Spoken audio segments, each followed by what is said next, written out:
বিসমিল্লাহির রহমানির রহিম। উপস্থিত আমার আওয়ামী লীগের নেতৃবৃন্দ, কর্মী ভাইরা এবং সহযোগী সংগঠনের সকল নেতৃবৃন্দ, কর্মী ভাইরা, আসসালামু আলাইকুম। ৩রা নভেম্বর জেল হত্যা দিবস উপলক্ষে আজকে আমরা এখানে সমবেত হয়েছি। দুঃখের বিষয় যে করোনা ভাইরাসের কারণে আমরা হয়তো এই সভা খুব লম্বা করতে পারছি না, বা অনেক নেতৃবৃন্দ এখানে উপস্থিত রয়েছেন। এমনকি ওই দিন কারাগারে ছিলেন যারা, তারাও আছেন। আমি কিন্তু তারপরেও এখানে আমরা সংক্ষিপ্তভাবে আলোচনা করব, সে কারণেই এটা আমরা এখানে বক্তব্য আর দেওয়ার সুযোগ কাউকে দিতে পারছি না বলে অত্যন্ত দুঃখিত। তবে আমরা আশা করি যে একদিন এই করোনা ভাইরাস চলে যাবে, আবার আমরা একসাথে মিলিত হব এবং আমরা সব অনুষ্ঠানই আবার সাধারণ নিয়মে করতে পারব।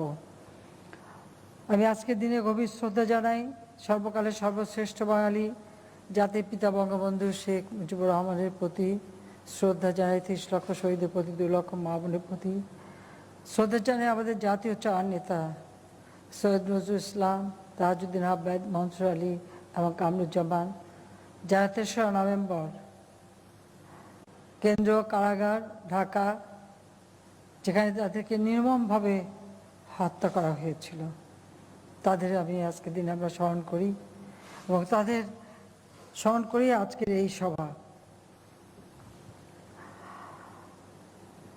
15ই আগস্ট জাতির পিতাকে হত্যা করার পর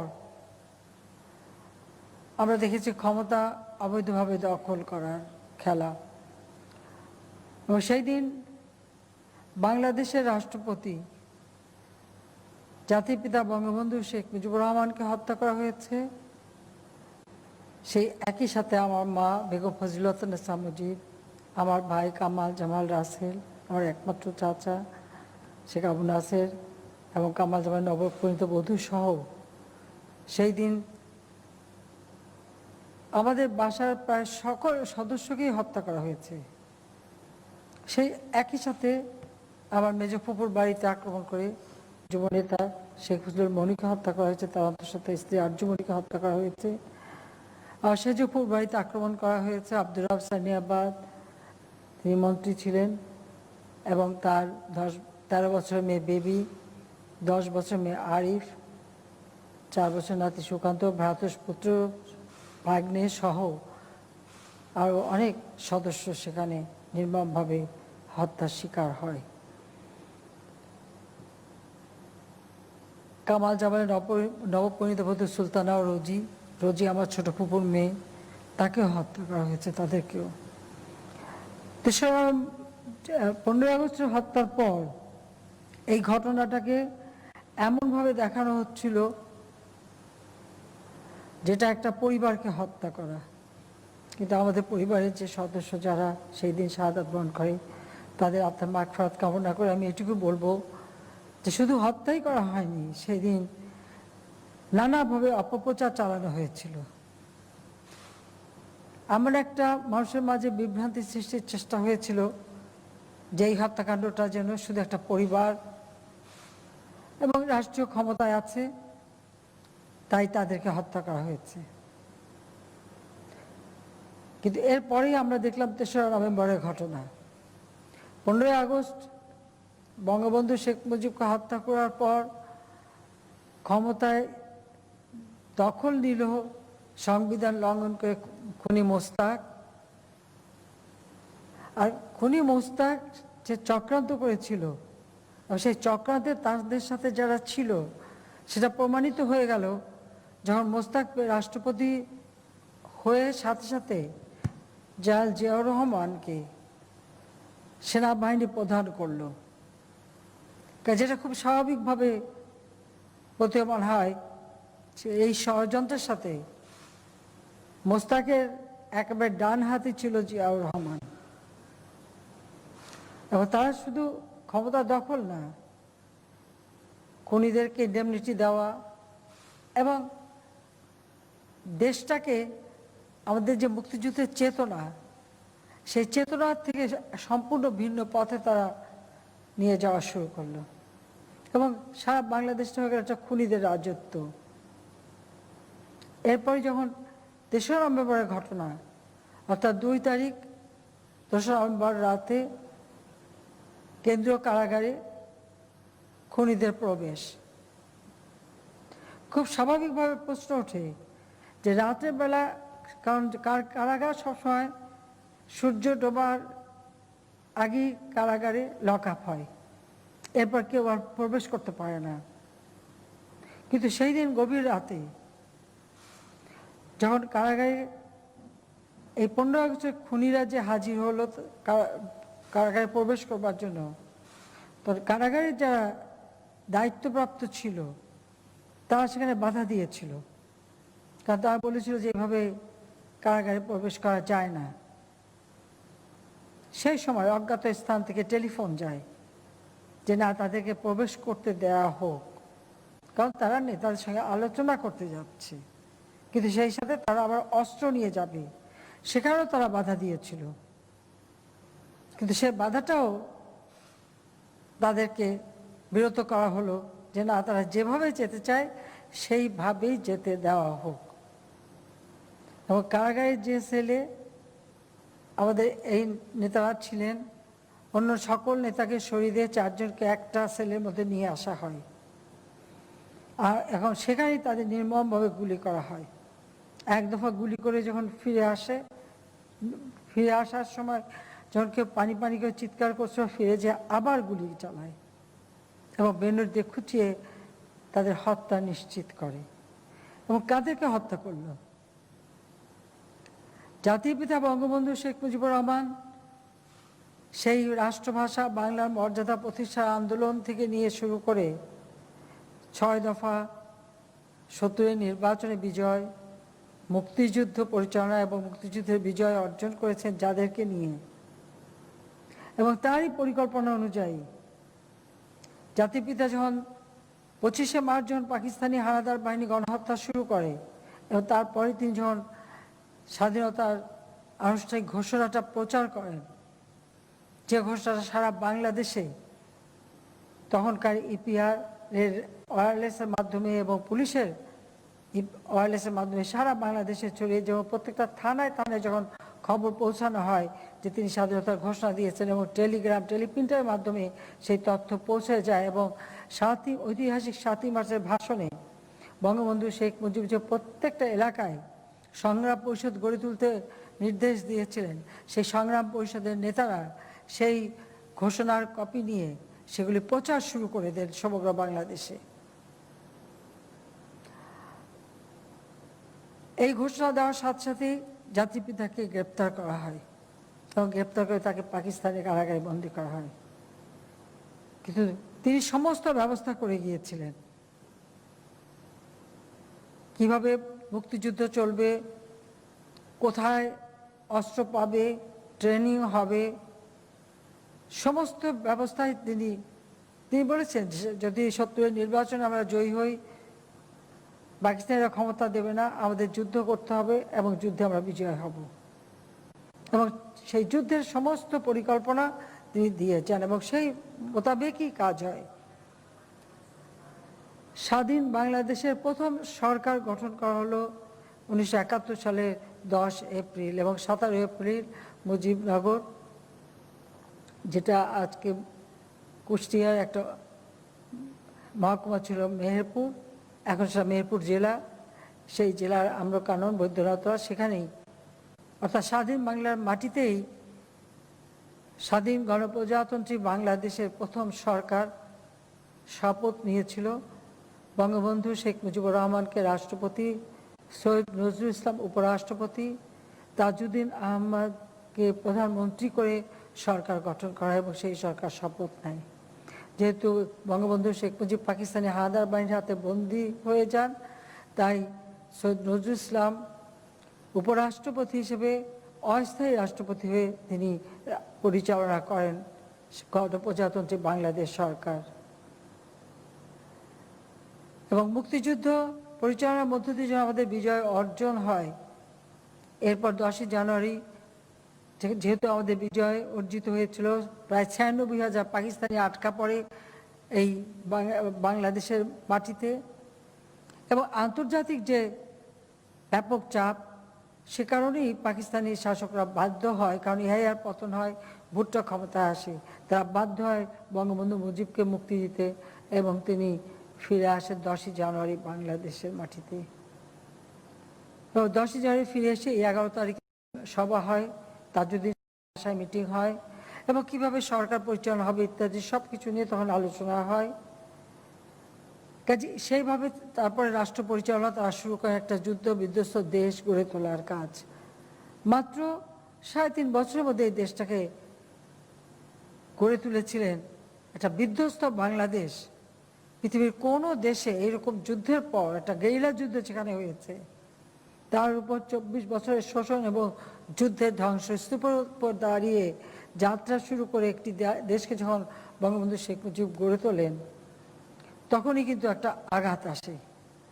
কাজে 15ই আগস্টের ঘটনাকে যারা একসময় শুধু একটা পারিবারিক ঘটনা হিসেবে অপপ্রচার চালাতে চেষ্টা করেছিল, কিন্তু তাদের আসল উদ্দেশ্যটা ধরা পড়ে যায় 3রা নভেম্বরের হত্যাকাণ্ডে, যেটা কোনো পারিবারিকভাবে শুধু হত্যাকাণ্ড না, স্বাধীন বাংলাদেশের স্বাধীনতা যারা মানতে পারে নাই, স্বাধীন বাংলাদেশকে যারা স্বীকার করতে পারে নাই, স্বাধীন বাংলাদেশটাই যারা চায় নাই, তাদের দোসরাই এর মাঝে, এবং তারাই ছিল এই হত্যাকাণ্ডের মূল হোতা, এবং তারাই এই হত্যাকাণ্ড শুধু ঘটানো না, সাথে সাথে পুরো আদর্শটাকে পরিবর্তন করা। এবং এই খুনিদেরকে এরপর মোস্তাকও ক্ষমতায় থাকতে পারেনি, কারণ যারা বেইমানি করে মির্জাফর হয়, মির্জাফরই একটা নাম গালি হয়ে গেছে, কারণ সিরাজউদ্দৌলার সাথে মির্জাফর বেইমানি করেছিল, আর সেই মোস্তাক আরেকজন যে বেইমানি করে বঙ্গবন্ধু শেখ মুজিবকে হত্যা, 3রা নভেম্বরের হত্যা। কারণ ওই কারাগারে প্রবেশের যে অনুমতি, রাষ্ট্রপতি তখন মোস্তাক আর জিয়াউর রহমান হচ্ছে সেনাপতি, তাদেরই পরিকল্পনা এবং তাদেরই হুকুমে কারাগারের দরজা খুলে এদেরকে খুনিদের প্রবেশ করতে দেওয়া হয়, এবং তারাই হত্যাকাণ্ডটা চালায়। কাজে এই দেশটাকে তারা নিয়ে যাচ্ছিল ভিন্ন পথে। মোস্তাকের পতন হয়, এরপর সংবিধান লঙ্ঘন করে অবৈধভাবে জিয়াউর রহমান একদিকে সেনাপ্রধান, অপরদিকে নিজেকে রাষ্ট্রপতি ঘোষণা দেয়, যেটা সেনা আইনেও নাই, সেনা রুলসেও নাই। কাজে এখান থেকে চক্রান্তটা কোথায়, এবং সেটা অনেকটা বোঝা যায়, যেটা যে একটা রাজনৈতিক চক্রান্ত, স্বাধীনতার বিরুদ্ধে চক্রান্ত, দেশের মানুষের বিরুদ্ধে চক্রান্ত, সেটাই প্রমাণ হয়। এবং এরপর বাংলাদেশের যে অবস্থাটা আমরা দেখি, একের পর এক কু হতে থাকে, এবং যত মুক্তিযোদ্ধা অফিসার, সৈনিক এবং সাধারণ সৈনিক, সেনা বাহিনীর যেমন অফিসার সৈনিকরা মারা যায়, হত্যা করা হয় তাদেরকে, আবার অপরদিকে এয়ারফোর্সের প্রায় 565 জন সেনা এয়ারফোর্সের অফিসার সহ অন্যান্য তাদেরকে হত্যা করা হয় 77 সালে। 75 থেকে আমরা যদি দেখি, বারবার কু হয়েছে, শুধু তাই না, প্রতি রাতে কারফিউ চলত, একেবারে রাত 11টা থেকে সকাল 6টা পর্যন্ত বাংলাদেশের কারফিউ। একটা দেশের স্বাধীনতা যুদ্ধের পর যে বিজয় অর্জন, যে বিজয়ের মধ্যে দিয়ে মানুষ একটা স্বপ্ন দেখতে শুরু করেছিল যে তাদের জীবনটা সুন্দর হবে, যেটা জাতির পিতা চেয়েছিলেন।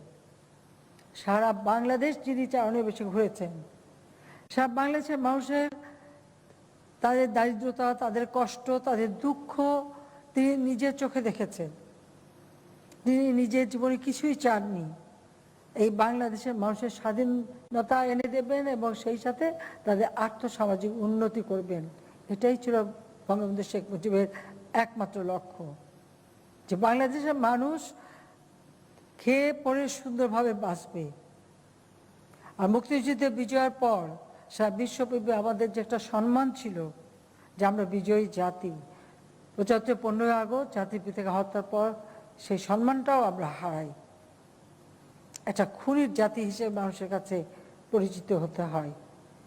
এবং যে জাতিকে নিয়ে বঙ্গবন্ধু স্বপ্ন দেখতেন যে তারা নিজের পায়ে দাঁড়াবে, মর্যাদা নিয়ে চলবে, মাথা উঁচু করে বিশ্বে চলবে, সেখানে সকলের কাছে হাত পেতে এদেশকে চলতে হতো, মানুষের করুণা ভিক্ষা করে চলতে হতো, মানুষের দয়া দক্ষিণা নিয়ে চলতে হতো। এমন পর্যায়ে নিয়ে গিয়েছিল। আর সেই সাথে সাথে আমাদের উপর, বিশেষ করে আওয়ামী লীগের নেতা কর্মীদের উপর অকথ্য অত্যাচার নির্যাতন। আওয়ামী লীগ, ছাত্রলীগ, যুবলীগের কত নেতাকর্মী হত্যা করা হয়েছে, গুম করে দেওয়া হয়েছে, কত পরিবার লাশ খুঁজে পায়নি। জিয়াউর রহমান ক্ষমতা থাকতে এভাবে, যেমন সেনা বাহিনীর সদস্য, সৈনিক, অফিসার, এমনকি মুক্তিযুদ্ধ অফিসার, তাদেরকেও যেমন হত্যা করেছে, ঠিক তেমনি আমাদের আওয়ামী লীগের নেতাকর্মী, যুবলীগ, ছাত্রলীগেরও বহু নেতাকর্মীকে একইভাবে তারা হত্যা করেছে। শুধু হত্যাকাণ্ডই করেনি, একটা জাতিকে, একটা প্রজন্মকে ধ্বংস করে দিয়েছে। যারা মেধাবী ছাত্র, এক হাতে তাদের হাতে পুরস্কার তুলে দিয়েছে, অপর হাতে তাদের হাতে তুলে দিয়েছে অস্ত্র, অর্থ, বানিয়েছে সন্ত্রাসী। সন্ত্রাস, জঙ্গিবাদ, মাদক, এইসব দিয়ে প্রত্যেকটা শিক্ষা প্রতিষ্ঠানকে ধ্বংস করেছে। তাদের অবৈধ ক্ষমতাকে বৈধ করা এবং কুক্ষিত করবার চেষ্টা করেছে। এদেশে নির্বাচন নিয়ে প্রশ্ন ওঠে। এই নির্বাচনে কারা শুরু করেছিল? জিয়াউর রহমান প্রথম তার হ্যাঁ না ভোট, নায়ের বাক্স কেউ খুঁজে পায়নি, 100 ভাগের অনেক উপরে ভোট পড়ে গেল তার পক্ষে। তারপরে তার রাষ্ট্রপতি নির্বাচনের প্রহসন, এই নির্বাচনী প্রহসন, সিল মারো, বাক্স মারো, আর খালি ঘোষণা দাও, এটা তো জিয়াউর রহমানেরই শুরু করা। এরপরে তার রাজনৈতিক দল গঠন, বাংলাদেশের রাজনৈতিক দল হিসেবে যারা পরিচয় দেয় তারা কাদের হাতে তৈরি করা? আজকে বিএনপি, আমরা দেখি মাইক একটা লাগিয়ে সারাদিন বসে আমাদের মধ্যে কথা বলে যাচ্ছে, সমালোচনা করে যাচ্ছে, কিন্তু এখানে প্রশ্ন আসে, এই রাজনৈতিক দলটা জন্ম কোথায়? এই রাজনৈতিক দল তো মাটি মানুষের মধ্যে থেকে গড়ে ওঠেনি। যেমন আওয়ামী লীগ বঙ্গবন্ধু শেখ মুজিব গড়ে তুলেছিলেন, বা আওয়ামী লীগ যারা গড়ে তুলেছিলেন তারা তো ক্ষমতায় ছিলেন না। তারা ক্ষমতায় না থেকে বাংলাদেশের জনগণকে নিয়েই এই সংগঠনটা গড়ে তুলেছিলেন, জনগণের অধিকার আদায়ের সংগ্রাম করবার জন্য। মাটি মানুষকে নিয়েই এই সংগঠন গড়ে উঠেছে এবং তারা সারা বাংলাদেশের মানুষের অধিকার আদায়ের কথা বলেছে। আর বিএনপির জন্মস্থানটা কোথায়? সেটা তো ক্যান্টনমেন্টে। জিয়াউর রহমান সেনাপ্রধান, সেই ঘোষিত রাষ্ট্রপতি, ক্ষমতায় বসে একটা নির্বাচনী প্রহসন করে তারপরে দল একটা গঠন করেছে। ক্ষমতায় বসে ক্ষমতার উচ্ছিষ্ট বিলিয়ে যে দলের সৃষ্টি হয়, সে দল জাতিকে কি দেবে? জাতির জন্য কি করতে পারে? তারা দেশের জন্য কি করতে পারে? সেই সাথে সাথে এই দেশে দুর্নীতির বীজটা বপন করেছে। কারণ এই দল ভারী করার জন্য কিছু লোকরে অবৈধভাবে অর্থ মানাবার সুযোগ দিয়েছে, দুর্নীতি করার সুযোগ দিয়েছে, ব্যাংকে টাকা নিলে শোধ দিতে হবে না, ঋণ খেলাপির সুযোগ দিয়েছে, একটা এলিট শ্রেণী তৈরি করেছে যাদের উপর নির্ভর করে ক্ষমতাকে চিরস্থায়ী বন্দোবস্ত করার চেষ্টা করেছে। এটা হলো বাস্তবতা। ঠিক ঠিক একই প্রক্রিয়ায় আমরা দেখলাম আবার ক্ষমতা বদল ওই কুর মধ্য দিয়েই আসলো জেনারেল এরশাদ। এবার সে ঠিক জিয়ার পদাঙ্ক অনুসরণ করেই একদিন নিজেকে রাষ্ট্রপতি ঘোষণা দিল।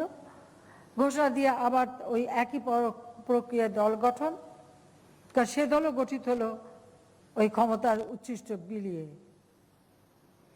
এইসব দল যখন রাষ্ট্রীয় ক্ষমতায় ছিল তখন দেশের কি উন্নতি হয়েছে? দেশের শুধু সাধারণ মানুষের কি উন্নতি হয়েছে? তারা কি দারিদ্র্য বিমোচন করতে পেরেছে? তারা কি খাদ্য উৎপাদন বাড়িয়ে দেশকে খাদ্য সংসম্পন্ন করতে পেরেছে? তারা কি ঘরে ঘরে বিদ্যুৎ দিতে পেরেছে? তার কি মানুষ, হ্যাঁ, তারা গাছ কেটেছে, মানুষকে হত্যা করেছে, জেল জুলুম অত্যাচার করেছে, সমস্ত শিক্ষা প্রতিষ্ঠানে প্রতিদিনের অস্ত্রের ঝনঝনানি, ছাত্রদের হাতে অস্ত্র তুলে দেওয়া, তাদের বিপথে নেওয়া, যুব সমাজকে ধ্বংস করা, অর্থাৎ প্রজন্মের পর প্রজন্ম ধ্বংস করে দিয়েছে। মুক্তিযুদ্ধের চেতনা ধ্বংস করা, ইতিহাস বিকৃতি করা, সেইগুলি তারা করেছে। এর বাইরে আর কি দিতে পেরেছে তারা? মানুষকে তারা কিছুই তো দিতে পারেনি। হ্যাঁ, নিজের অর্থশালী সম্পদশালী হয়েছে। যদি একবার তাকিয়ে দেখেন যে যারা এইভাবে ক্ষমতা এসেছিল তারা নিজেরা কত অর্থশালী সম্পদশালী হয়েছে, কিন্তু বাংলাদেশের মানুষের তো ভাগ্য তারা পরিবর্তন করতে পারেও নি, চায়ও নাই। কারণ তাদেরকে সবসময় তুচ্ছ তাচ্ছিল্যই করা হয়েছে। জাতির পিতা বঙ্গবন্ধু যেমন বাংলাদেশের মানুষকে ভালোবেসে তাদের অধিকার প্রতিষ্ঠার জন্য সংগ্রাম করে এই দেশ স্বাধীন করেছিলেন, তিনি যদি বেঁচে থাকতেন, যদি 10টা বছর সময় পেতেন, বাংলাদেশ সারা বিশ্বে উন্নত দেশ হিসেবে প্রতিষ্ঠা লাভ করতে পারত। কিন্তু সেটা করতে দেয়নি। কারণ জিয়া ক্ষমতা এসে যে যুদ্ধাপরাধীর বিচার জাতির পিতা শুরু করেছিলেন সেই বিচার বন্ধ করে দেয়। বন্ধ করে দিয়ে যারা সাজাপ্রাপ্ত আসামি এবং যারা বন্দী ছিল তাদেরকে মুক্ত করে। 7 খুনের আসামি সাজাপ্রাপ্ত তাকেও মুক্ত করে এনে রাজনীতি করার সুযোগ দেয়। এইভাবে খুনি যারা যেখানে ছিল তাদের সবাইকে মুক্ত করে তাদের দিয়ে বিভিন্ন দল গঠন করা, তবে তাদেরকে রাজনৈতিক নেতা বানাবার প্রচেষ্টা। আর এদিকে সত্যিকার যারা রাজনৈতিক নেতা, ত্যাগী নেতা, তাদের উপরে অত্যাচার স্টিম রোলার চালিয়েছিল। একটা দেশকে সম্পূর্ণ আদর্শ থেকে বিচ্যুত করার চেষ্টা, এবং সেই চেষ্টাই আমরা দেখেছি এই দেশে। হ্যাঁ, সেই সময় অনেকেই জিয়া গণতন্ত্র দিয়েছে, একেবারে বহুদলীয় গণতন্ত্র ইত্যাদি ইত্যাদি অনেক কথা বলে অনেকেই চলে গেছে তার সাথে, তার প্রশংসা পঞ্চমুখ হয়েছে। কিন্তু একবারই কি তারা ভেবে দেখেছে যে যারা অবৈধভাবে সংবিধান লঙ্ঘন করে ক্ষমতায় আসে তারা গণতন্ত্র দিতে পারে না, আর সে গণতন্ত্র হয় না। কতগুলি দল করতে দিয়েই সেটা গণতান্ত্রিক বিধি ব্যবস্থা হয় না। তাই যদি হতো তাহলে এদেশ অনেক উন্নতি হতে পারত, কারণ মানুষের কাছে জবাবদিহি থাকতে পারত, মানুষের সমর্থন আদায় করতে পারত। কিন্তু সেটা তারা করেনি। কিন্তু আমাদের যে একটা শ্রেণী আছে তাদের চরিত্রটাও আমরা দেখি। জিয়া, তারপর এরশাদ, এরপর আসলো খালেদা জিয়া। আপনারা একটু বিচার করে দেখেন যে একটা প্রাক একজন আসছে, তাদের মূল লক্ষ্যটাই ছিল দুর্নীতি, সন্ত্রাস, জঙ্গিবাদ, হত্যা, খুন, সারা দেশে একটা অরাজকতা সৃষ্টি করে, সংঘাত সৃষ্টি করে ক্ষমতায় টিকে থাকা। আজকে ভোট নিয়ে কথা যারা তোলে তাদের কাছে প্রশ্ন আমার,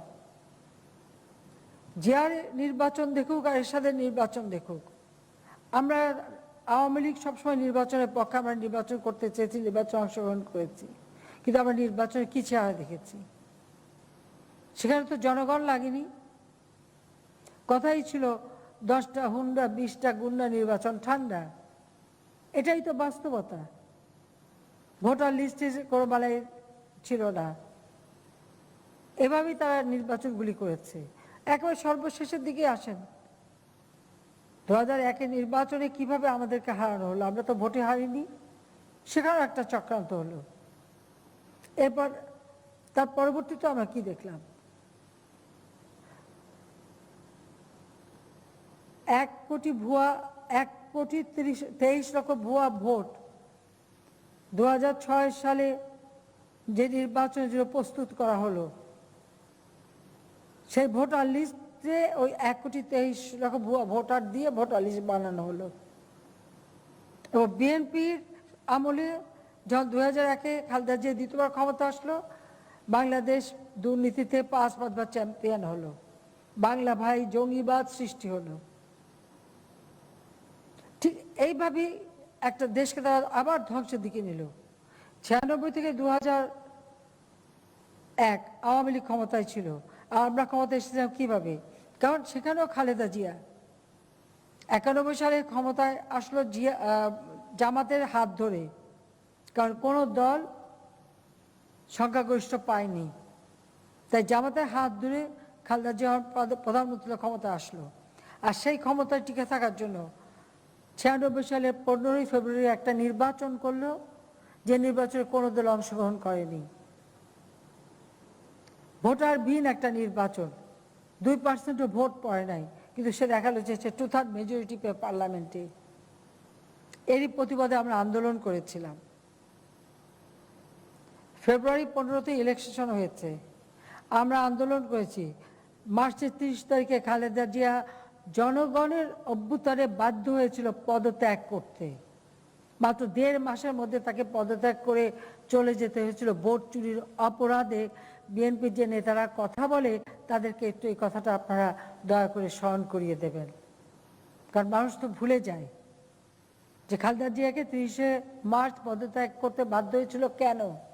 15ই ফেব্রুয়ারি জনগণের ভোটটা চুরি করে কাউকে ভোট দিতে দেয়নি। সারা দেশে সেনাবাহিনী ডিপ্লয় করে দিয়েছিল, ভোট কেন্দ্রে কারো যাওয়া লাগে নাই। আচ্ছা, ঘোষণায় দিয়েই ভোট দিয়ে পার্লামেন্টে বসলো, একটাই সেশন বসতে পেরেছিল। তারপরেই তাকে পদত্যাগ করতে হলো শুধু ভোট চুরির অপরাধে। আর সেই কারণে পরবর্তীতে যে নির্বাচন হলো 12ই জুন, জনগণ তাকে ভোট দেয়নি, ভোট দিয়েছিল আওয়ামী লীগকে। আওয়ামী লীগ সরকার আসার পর একটা দল যে জনগণের কাজ করে সেটা আমরাই প্রমাণ করেছিলাম। বাংলাদেশ খাদ্যের স্বয়ংসম্পূর্ণতা অর্জন করেছিল। আমরা বিদ্যুৎ উৎপাদন বাড়ানো, রাস্তাঘাটের উন্নয়ন থেকে শুরু করে প্রতিটি ক্ষেত্রে আমরা ওই অল্প সময়ের মধ্যে ব্যাপক উন্নয়ন করে রেখে গিয়েছিলাম। শুরু করেছিলাম মাত্র 40 লক্ষ মেট্রিক টন খাদ্য ঘাটতি দিয়ে। আর আমরা 2001 সালে আমাদের সময় যখন শেষ হলো, আমরা যখন ক্ষমতা হস্তান্তর করলাম তত্ত্বাবধায়ক সরকার হাতে, 26 লক্ষ মেট্রিক টন খাদ্য উদ্বৃত্ত রেখে এসেছিলাম আমরা। 1600 মেগাওয়াট বিদ্যুৎ, সেখানে আমরা 4300 মেগাওয়াট বিদ্যুৎ উৎপাদন করে আরো নতুন নতুন বিদ্যুৎ কেন্দ্র নির্মাণের কাজ রেখে এসেছিলাম। এভাবে অনেক উন্নয়নের কাজ আমরা ওই অত অল্প সময়ের মধ্যে সীমিত আর্থিক সামর্থ্য দিয়েও আমরা করে এসেছিলাম। কিন্তু তাদের দুর্নীতি, জঙ্গিবাদ, সন্ত্রাস এবং তাদের অপকর্মের কারণে এদেশে এমার্জেন্সি জারি হয়। 2007-এ আসে সেই 1/11 সরকার, তত্ত্বাবধায়ক সরকার। যদিও সে তত্ত্বাবধায়ক সরকার যারা খালেদা জিয়ারই পরিচিত এবং তারই হাতে তৈরি, তার নির্বাচিত রাষ্ট্রপতি এবং প্রধান উপদেষ্টাও খালেদা জিয়ারই বিদেশ থেকে নিয়ে আসা। ফখরুদ্দিন সাহেব ওয়ার্ল্ড ব্যাংকে কাজ করতেন, তাকে নিয়ে এসে বাংলাদেশ ব্যাংকের গভর্নর করা হলো, সেখান থেকে তার তত্ত্বাবধায়ক সরকার প্রধান করা হলো। কাজে সেই তত্ত্বাবধায়ক সরকার খালেদা জিয়ারই ছিল। এবং সেনাবাহিনীতে 9 জন সেনা জেনারেলকে ডিঙ্গিয়ে জেনারেল মঈনকে সেনাপ্রধান করা হয়েছিল, সেটাও খালেদা জিয়ারই পছন্দের ছিল। কিন্তু তারপর আমরা কি দেখলাম, তারাও এসে চেষ্টা করলো এক দল গঠন করতে। এবং সেই দল গঠনের ইতিহাস নিশ্চয়ই আপনারা ভুলে যাননি। মোবাইল ফোন বাংলাদেশে ছিল না, সে ব্যবসাটা আমি উন্মুক্ত করে দিয়েছিলাম সকলের কাছে। তাই ডক্টর ইউনুসকে একটা মোবাইল ফোনের ব্যবসা দিয়েছিলাম। সেই মোবাইল ফোন ব্যবহার করে আমাদের ডেইলি স্টারের মানে সম্পাদক মাহফুজ জানাব এবং গ্রামীণ ফোনের ডক্টর ইউনুস তারা গেলেন রাজনৈতিক দল করতে। মোবাইল ফোনের মাধ্যমে যোগাযোগ করে 70 জনের তালিকা করে দল গঠন করতে গেলেন। জনগণের সাড়াও পেলেন না, দল গঠন করতে পারল না। আরেকজন আমাদের ছাত্র নেতা একসময় আমাদের সাথেই ছিলেন, তারপরে পরে চলে গিয়েছিলেন, এখন অবশ্য মারা গেছে, তার বিরুদ্ধে কিছু বলতে চাই না, কারণ একসময় আমরা ছাত্র রাজনীতি করছি, আমাদেরই নেতা ছিল, পরে চলে গিয়েছিল বাংলা ছাত্রী করতে যেয়ে, তারপর অনেক দল টল করে আবার 111-এ চলে আসলো কিংস পার্টি করতে, সেখানেও জনসমর্থন পেল না। তারপরে আমাকে গ্রেপ্তার করলো সর্বপ্রথম, আমার বিরুদ্ধে খালেদা দিয়ে দিয়েছিল 12টা মামলা, আর তত্ত্বাবধায়ক সরকার দিল আরো 5-6টা মামলা। কাজে এইভাবে পুরো রাজনীতি ধ্বংসের দিকে নেওয়ার চেষ্টা ছিল। কিন্তু আমাদের আওয়ামী লীগের নেতা কর্মী, আমাদের সমর্থক এবং বিশেষ করে আমাদের বিশ্ববিদ্যালয়ের ছাত্র শিক্ষক থেকে শুরু করে সবাই, সাধারণ মানুষ প্রত্যেকের প্রতিবাদ শুরু করলো। ওই এমার্জেন্সির মধ্যে যখন প্রতিবাদ শুরু হলো, তখন তারা বাধ্য হলো এবং আন্তর্জাতিক চাপে যে আমাদের ইলেকশন দিতে। 2008 ইলেকশনে আমরা নির্বাচিত হয়ে সরকার গঠন করলাম। জনগণ ব্যাপকভাবে আমাদের ভোট দিল। তখন একটা চেষ্টা ছিল ধারণা ছিল যে কোনো দল মেজরিটি পাবে না, একটা হাং পার্লামেন্ট হবে। কিন্তু জনগণের যে সমর্থনটা আওয়ামী লীগের উপর আছে সেটা তখন যারা ক্ষমতায় ছিল সেটা উপলব্ধি করতে পারে নাই, বা তাদের যারা মানে মাস্টার মাইন্ড ছিল তারা এটা উপলব্ধি করতে পারেনি। জনগণের ব্যাপক সমর্থন নিয়ে আমরা সরকার গঠন করলাম, এবং এরপর থেকে একটা পর একটা আমরা ভোটে নির্বাচিত হয়ে কিন্তু জয়ী হয়েই সরকার গঠন করেছি। কারণ হচ্ছে আমরা জনগণের জন্য কাজ করেছি, আমরা জনগণের জন্য কাজ করি বলেই জনগণ আমাদের সমর্থন করে। এবং যারা নির্বাচনে জনগণের কাছে যেতেই পারে না, জনগণের কাছে ভোট চাইতে পারে না, যাতে সংগঠনই সেই তৃণমূল থেকে গড়ে ওঠেনি, মানুষ তাদের পাশে দাঁড়াবে কেন? তারপর আমি দেখি এখন আবার কিছু কিছু টেলিভিশন বাংলাদেশে একটা ছিল, খুলে দিয়ে আমি প্রাইভেট সেক্টরে অনেক টেলিভিশন, অনেক টকশো। ডিজিটাল বাংলাদেশ এটাও আমাদেরই করা, কারণ খালেদা জিয়ার আমলে করেনি, কারণ বলতো সব তথ্য নাকি বিদেশে চলে যাবে। আওয়ামী লীগ সরকার আসার পর থেকেই আমরা কিন্তু এই ডিজিটাল বাংলাদেশ গড়ে তুলি। আজকে সকলের হাতে সোশ্যাল মিডিয়া থেকে শুরু করে সব কিছু ব্যবহার করতে পারছে। স্যাটেলাইট আমরা উৎক্ষেপণ করেছি, ব্রডব্যান্ড দিয়ে দিই সারা বাংলাদেশে, সারা বিশ্বটা সবার হাতের মুঠোয় চলে এসেছে, সকলের হাতে এই মোবাইল ফোন এবং ইন্টারনেট ব্যবহার করে যাচ্ছে। সেখানে এখন নানা কথা, এক একজন এক এক জায়গা থেকে নানা বচন দিচ্ছে, নানা কথা বলছে, নানা প্রশ্ন করছে। তো অনেকে নানা ধরনের প্রশ্ন করে, আবার কারো কারো কথা যে বাংলাদেশ কি একদলই চলে যাচ্ছে। তো সত্যিকার জনগণের দল, হ্যাঁ আমাদের কিছু বাম দল আছে, তারা সাধারণ মানুষকে নিয়ে রাজনীতি করে, কমিউনিস্ট পার্টি আছে সাধারণ মানুষকে নিয়ে রাজনীতি করে, কিন্তু প্রকৃতপক্ষে গণতান্ত্রিক দল হিসেবে তো আওয়ামী লীগ, যে আওয়ামী লীগ তৃণমূল থেকে গড়ে উঠেছে জনগণের অধিকার নিয়ে আন্দোলনের মধ্য দিয়ে, যে আওয়ামী লীগের নেতৃত্বে বাংলাদেশ স্বাধীন হয়েছে, যে আওয়ামী লীগের নেতাদের একের পর এক হত্যা করা হয়েছে, জাতির পিতাকে যেমন হত্যা করা হয়েছে, জাতীয় 4 নেতাকে হত্যা করা হয়েছে, আর সেই সাথে সাথে আমাদের আরো বহু নেতাকর্মীকে হত্যা করা হয়েছে। এবং আমাদের উপর তো বারবার আঘাত এসেছে, 21শে আগস্ট থেকে শুরু করে সেই 88, 24শে জানুয়ারি বিভিন্ন সময় বারবার আঘাত এসেছে। কিন্তু এত হত্যাকাণ্ড চালিয়েও যে সংগঠনটা তৃণমূলে যা শিকড় একেবারে গ্রথিত, সেই সংগঠনের ক্ষতি তারা করতে পারে নাই, কারণ আওয়ামী লীগ টিকে আছে, তৃণমূলের সকল নেতা কর্মী, অর্থাৎ এর শিকড়ের শক্তি অনেক বেশি। আর সেটা যদি কারো চক্ষুশূল হয় বা মনোব্যথা হয়, আমাদের কিছু বলার নাই। আমরা জনগণের সমর্থনটা পাই কেন? আওয়ামী লীগ ক্ষমতা আসলে জনগণের স্বার্থে কাজ করে, জনগণের কল্যাণে কাজ করে, জনগণের মঙ্গলের জন্য কাজ করে, আর জনগণ সেটা খুব ভালোভাবে উপলব্ধি করে এবং এর শুভ ফলটা জনগণই পায়। আমাদের সরকারের কার্যক্রমে ওই একটা গ্রুপ বা এলিট শ্রেণীর সুবিধা পায় না, বরং সুবিধাটা একেবারে গ্রাম পর্যায়ে সাধারণ মানুষের ঘরের দোরগোড়ায় পৌঁছে যায়। সেই কারণেই তারা আমাদের সমর্থন দেয়, সেই কারণে আমরা তাদের সমর্থন পাই। তাই এত অপপ্রচার, এত কথা, এত মিথ্যাচার, এত কিছুর পরেও আওয়ামী লীগ টিকে আছে, এত হত্যাকাণ্ড। আর কোনো রাজনৈতিক দল আছে যেখানে এত বারবার এত নেতা আর এতজন তাদেরকে এভাবে জীবন দিতে হয়েছে? বাংলাদেশে আর কোন রাজনৈতিক দলকে তো এভাবে মৃত্যুর মুখে পড়তে হয়নি, এভাবে জীবন দিতে হয়নি।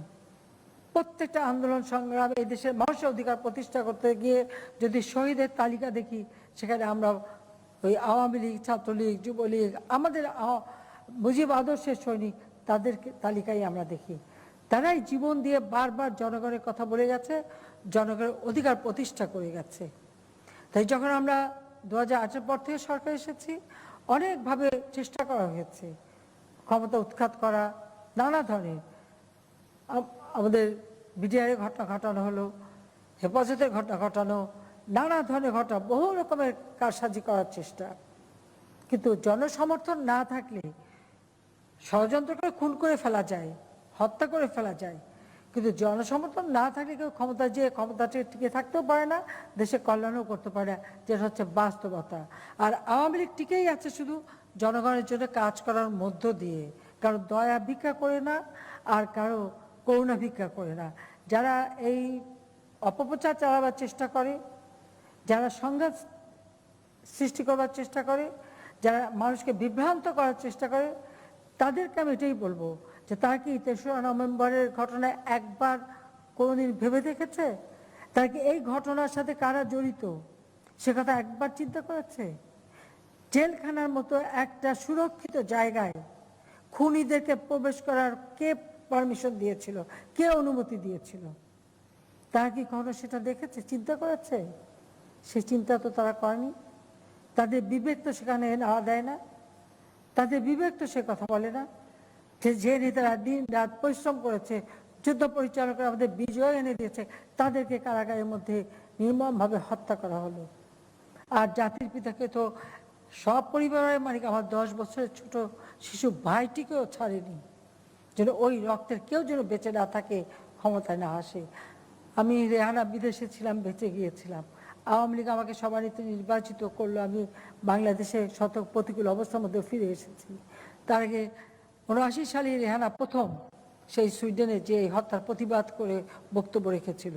80 সালে আমি লন্ডনে যে সেখানে সমস্ত জায়গায় ঘুরে ঘুরে এই হত্যার প্রতিবাদ করেছি, 15 আগস্টের হত্যার প্রতিবাদ করেছি, এবং এনকোয়ারি কমিশন পর্যন্ত গঠন করা হয়েছিল। সেই এনকোয়ারি কমিশনের sir Thomas William QC MP, তাকে জিয়াউর রহমান ভিসা দেয় নাই, বাংলাদেশে আসতে দেয় নাই। কেন দেয় নাই? জিয়া যদি হত্যাকাণ্ডের সাথে জড়িত নাই থাকবে, তাহলে এই তদন্ত কমিশনে যিনি ব্রিটিশ পার্লামেন্টের একজন সদস্য, কুইন্স কাউন্সিলের যিনি সদস্য, সেই sir Thomas Williams MP, QC MP, তাকে আসতে দেয়নি কেন? সে কথা কি তারা ভাবে? বিএনপি নেতাদেরও আমি বলবো তারা একটু চিন্তা করে দেখুক তো, যে কেন আসতে দেয়নি। আর খুনিদের যে বিভিন্ন পুরস্কৃত করা, যুদ্ধ অপরাধীদের মন্ত্রী এমপি করা, খালেদা জিয়া খুনিদেরকে এমপি বানিয়েছে, পার্লামেন্টে বসিয়েছে, কেন করেছে? যদি খুনির সাথে তারা যদি সম্পর্ক নাই থাকবে, তাহলে কেন তারা করলো? তো এইভাবেই তারা এদেরকে মদত দিয়েছে। এরশাদ খুনি ফারুককে রাষ্ট্রপতির প্রার্থী হতে দিয়েছে, দল করতে দিয়েছে, কেন দিল? কিন্তু এদের প্রত্যেকেরই একটাই ছিল যে 15 আগস্টের ঘটনা, এটা শুধু এক পরিবারকে হত্যা না, একটা আদর্শকে হত্যা, দেশকে হত্যা, দেশকে ধ্বংস, এবং সেটা সেটা প্রমাণ হলো 3রা নভেম্বরের হত্যাকাণ্ড। কাজে আমরা শুধু এই দিবসটা পালন না, আমাদের সেই সাথে কথা মনে রাখতে হবে, যেই সমস্ত সন্ত্রাসী চক্র, খুনি চক্র, আমাদের স্বাধীনতা বিরোধী চক্র, তারা কিন্তু বসে নেই, তাদের চক্রান্ত চলতেই থাকে। যত ভালো কাজই আমরা করি না কেন, তাদের মুখ থেকে ভালো কথা বের হয় না, কারণ তারা তো বাংলাদেশের মানুষের কথা ভাবে না। 15 আগস্টের ঘটনা বা 3রা নভেম্বরের ঘটনার পরে তারা এই দেশের রাষ্ট্রীয় ক্ষমতায় থেকে এই ক্ষমতাকে তারা এনজয় করবে, ক্ষমতাকে তারা ভোগ করবে, সেটা তারা পারে নাই জনগণের কারণে। এখানেই তাদের ক্ষোভ। তাদের কাছে ক্ষমতা ছিল ভোগের বস্তু, আর আমাদের কাছে ক্ষমতা হচ্ছে জনগণের সেবক, জনগণের সেবা করা। আর সেই সেবাটাই আমরা করে যাচ্ছি, আর করে যাচ্ছি বলেই তো আজকে, যেখানে 15 আগস্ট ভেবেছিল যে আর কোনোদিন আওয়ামী লীগ জীবনে ক্ষমতা আসবে না, কিন্তু তারপরে আমরা এই চারবার ক্ষমতা এসেছি, জনগণের সমর্থন নিয়েই আসতে পেরেছি। এটাই বাস্তবতা। যেভাবেই বলতে চেষ্টা করেন না কেন, ক্ষমতা জনগণের ভোট নিয়ে, জনগণের সমর্থন নিয়েই আমরা এসেছি। এবং আমাদেরকে ষড়যন্ত্র যত বেশি নাড়াচাড়া করবে, আমাদের আওয়ামী লীগের শিকড়টা তত বেশি আরো মাটিতে শক্ত হবে, বক্ত হবে। এটা হলো বাস্তব। সেই ক্ষেত্রে আমি বলবো যে আসলে ইতিহাস তো মানুষ অনেকে ভুলে যায়। এই দেশে সন্ত্রাস, জঙ্গিবাদ, মাদক, দুর্নীতি, এর বিরুদ্ধে আমাদের অভিযান কিন্তু অব্যাহত থাকবে। আমরা জনগণের কল্যাণে কাজ করে যাব, কারণ দেশ স্বাধীন হয়েছে মানুষের ভাগ্য পরিবর্তনের জন্য। মুজিব বর্ষ আমাদের উদযাপন করার অনেক কর্মসূচি ছিল। দুর্ভাগ্য, করোনা ভাইরাস এমন একটা ভাইরাস যা কেউ আজ পর্যন্ত চোখেও দেখলো না, কিন্তু তার ভয়ে সারা বিশ্ব থরথর করে কাঁপছে, সারা বিশ্ব স্থবির, সারা বিশ্বে আজকে সব কাজ বন্ধ, সারা বিশ্ব আজকে একেবারে বলবো যে অচল হয়ে গেছে। সেই অবস্থার মধ্যে মানুষের জীবন বাঁচানোর তাগিদে, মানুষের ভাগ্য যেন কোনো রকম ক্ষতিগ্রস্ত না হয়, মানুষের শারীরিকভাবে যেন ক্ষতিগ্রস্ত না হয়, সেই চিন্তা করেই আমরা মুজিব বর্ষের সমস্ত কর্মসূচি আমরা সীমিত আকারে করি, আমরা ভার্চুয়াল করি, আমরা ডিজিটাল পদ্ধতিতে করি। আমরা অনেক কর্মসূচি আমাদের বাদ দিতে হয়েছে, কারণ জনগণের জন্য তিনি কাজ করেছেন, বঙ্গবন্ধু মুজিব এদেশের মানুষের জন্য কাজ করেছেন। কাজে তার আদর্শটা নিয়েই আমরা চলি। কাজে জনগণের জন্য কোনো রকম অকল্যাণ না হয়, জনগণের জন্য কোনো রকম ক্ষতি না হয়, সেদিকে বিবেচনা নিয়েই আমরা মুজিব বর্ষের কর্মসূচি সীমিত আকারে করে যাচ্ছি। সামনে আমরা আমাদের স্বাধীনতার সুবর্ণ জয়ন্তী উদযাপন করব। কিন্তু করোনা ভাইরাস আমরা ভেবেছিলাম এটা বোধহয় শেষ হবে, কিন্তু এখন আবার করোনা ভাইরাস দেখা দিচ্ছে। ইউরোপের বিভিন্ন দেশ, ইংল্যান্ডে ইতিমধ্যে লকডাউন ঘোষণা দেওয়া হয়েছে। ইংল্যান্ডের বিভিন্ন দেশেও আবার ওই একই অবস্থা, প্রাদুর্ভাব দেখা দিয়েছে। আমেরিকায় প্রাদুর্ভাব দেখা দিয়েছে। যেখানে যেখানে শীত পড়েছে সেখানে কিন্তু এই করোনা ভাইরাস ব্যাপকভাবে দেখা দিয়েছে। এই জন্য আমি আমাদের দেশের মানুষকে আগে থেকেই সতর্ক করছি যে এই শীতের কাল আমাদের সামনে আসছে। কাজেই এখন থেকে আমাদের সাবধানে থাকতে হবে। সবাইকে মাস্ক ব্যবহার করা, নিজেদেরকে সুরক্ষিত করা, নিয়ম মেনে চলা, সেটাই আমাদের করে যেতে হবে। ইতিমধ্যে করোনাকালীন সময় ঘূর্ণিঝড়, বন্যা, তার উপরে করোনা, এর মাঝে আমাদের বহু নেতাকর্মী তারা মানুষের পাশে দাঁড়িয়েছে, রিলিফ দিয়েছে, সাহায্য করেছে, এমনকি মানুষের লাশ কাফন দাফন করা সেটা করেছে, ধান কেটে সাহায্য করেছে। আমাদের প্রত্যেকটা সংগঠন, ছাত্রলীগ, আমাদের কৃষক লীগ, স্বেচ্ছাসেবক লীগ, যুবলীগ, আওয়ামী লীগ, প্রত্যেকে মানুষের পাশে দাঁড়িয়েছে। আর এই কাজ করতে যেয়ে আমরা কিন্তু আমাদের অনেক সাথীকে হারিয়েছি। আওয়ামী লীগের বহু নেতাকর্মী জীবন দিয়েছে এবং এখনও অনেক অসুস্থ। যারা অসুস্থ তাদের দ্রুত সুস্থ হয়ে ফিরে আসুক, আমরা সেটাই দোয়া করি। আর যারা মৃত্যুবরণ করেছে করোনায়, শুধু আমার আওয়ামী লীগ বলে না, যারা মারা গেছেন আমাদের দেশে বিদেশে প্রবাসে, সকলের জন্যই আমরা দোয়া করি, সকলের জন্য আমরা দুঃখ প্রকাশ করি যে এই করোনা ভাইরাস থেকে বাংলাদেশের জনগণ এবং বিশ্ব যেন মুক্তি পায়, সেটাই আমরা চাই। আজকে আমরা এটাই দুঃখ লাগে যে সবাই একসাথে আমরা এই দিনটি একই মঞ্চে বসে আমরা বসতাম, আলোচনা করতাম, কিন্তু সেটা আমরা করতে পারলাম না এই করোনার কারণে। অনেকটা বলতে গেলে সেই বন্দি জীবনের মতন। কিন্তু যেহেতু ডিজিটাল বাংলাদেশ করেছিলাম বলেই আজকে তবু আপনাদের আমি দেখতে পাচ্ছি অনেকদিন পর এবং সবার সঙ্গে মিলিত হতে পারছি। কাজে আমি চাই সবাই একটু ভালো থাকেন, সুরক্ষিত থাকেন, আর সেই সাথে সবাইকে সতর্ক করেন। আর মুজিব বর্ষে আমাদের যেটা ঘোষণা যে বাংলাদেশে একটি মানুষও ভূমিহীন গৃহহীন থাকবে না, আমরা তাদেরকে ঘর করে দেব, আমরা সরকারের পক্ষ থেকে করে দিচ্ছি। আপনারা জানেন যে আমাদের সচিবরাও তার নিজ নিজ এলাকায় তারা এই গৃহহীন মানুষকে ঘর করে দিচ্ছে। আমাদের আওয়ামী লীগের নেতাকর্মী যারা একটু বিত্তশালী তাদেরকে আমি অনুরোধ করব যে আপনার নিজ নিজ এলাকায় অন্তত একটা গৃহহীন মানুষ তাকে একটা ঘর করে তাকে অন্তত একটু ঠাঁই দেন, একটু জায়গা দেন, যেন জাতির পিতার দেশ এই বাংলাদেশ মুজিব বর্ষে একটি মানুষ যেন গৃহহারা না থাকে। তার জন্য আমাদের পক্ষ থেকে আমরা যা যা করা আমরা সেটা করব। সেই সাথে পরিবেশ রক্ষার জন্য আমরা বৃক্ষরোপণ কর্মসূচি সেটাও আমাদের অব্যাহত রাখতে হবে। আর আমাদের 1 ইঞ্চি জমি অনাবাদি থাকবে না, আমাদের আবাদ করতে হবে, ফসল উৎপাদন করতে হবে, কারণ করোনাকালে দুর্ভিক্ষ দেখা দিতে পারে। এই দুর্ভিক্ষের জন্য না দেখা দেয় সেজন্য আমাদের সকলকে সতর্ক থাকতে হবে এবং আমাদের ফসল উৎপাদন নিজের দেশের মানুষের খাদ্য যেমন নিরাপত্তা নিশ্চিত করেছি সেটা যেন আমাদের অব্যাহত থাকবে, আবার অন্য দেশেও যেন আমরা সহযোগিতা করতে পারি সেটাও আমরা অব্যাহত রাখবো। এবং আপনারা দেখেছেন যে আমরা ইতিমধ্যে প্রণোদনা দিয়েছি, সব রকম সহযোগিতা করে মানুষের পাশে দাঁড়িয়েছি, নগদ অর্থ খাদ্য বিতরণ করে যাচ্ছি এবং সেটাও আমাদের অব্যাহত থাকবে। অন্তত আমি এটুকু বলবো যে সৎ ইচ্ছা নিয়ে আর সৎ সাহস নিয়ে কাজ করলে পরে আল্লাহও সহযোগিতা করে। কাজে আমাদের দেশের মানুষকে আল্লাহ হেফাজত করুক, আমার দেশের মানুষকে ভালো রাখুক, সেটা আমরা কামনা করি। আর সেই সাথে সাথে কারাগারে যারা শাহাদাত বরণ করেছেন আমাদের 4 নেতা এবং 15 আগস্ট, 21 আগস্ট এবং বিভিন্ন সময় আন্দোলন সংগ্রামে যারা জীবন দিয়েছেন সবার আত্মার মাগফিরাত কামনা করি এবং সকলের পরিবারের প্রতি আমার সহানুভূতি জানাই। আর সেই সাথে সাথে যে আদর্শ নিয়ে জাতির পিতা এই দেশ স্বাধীন করে গেছেন, যে আদর্শ নিয়ে আমরা মুক্তিযুদ্ধে বিজয় অর্জন করেছি, আর্থসামাজিক উন্নয়নের মধ্য দিয়ে আজকে আমরা যেমন উন্নয়নশীল দেশে আমরা উন্নীত হতে পেরেছি, এটা অব্যাহত রেখে জাতির পিতার এই বাংলাদেশ বিশ্বে মর্যাদা আসন অধিষ্ঠিত করবে। আমরা ক্ষুধামুক্ত, দারিদ্র্যমুক্ত, উন্নত, সমৃদ্ধ সোনার বাংলাদেশ আমরা গড়ে তুলব। আজকের দিনে এটাই আমাদের প্রতিজ্ঞা, এটাই আমাদের লক্ষ্য।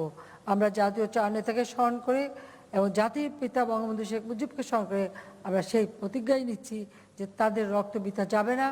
বাংলাদেশকে আমরা মুক্তিযুদ্ধের চেতনায়, অসাম্প্রদায়িক চেতনায় বাংলাদেশ উন্নত সমৃদ্ধ করে আমরা গড়ে তুলব।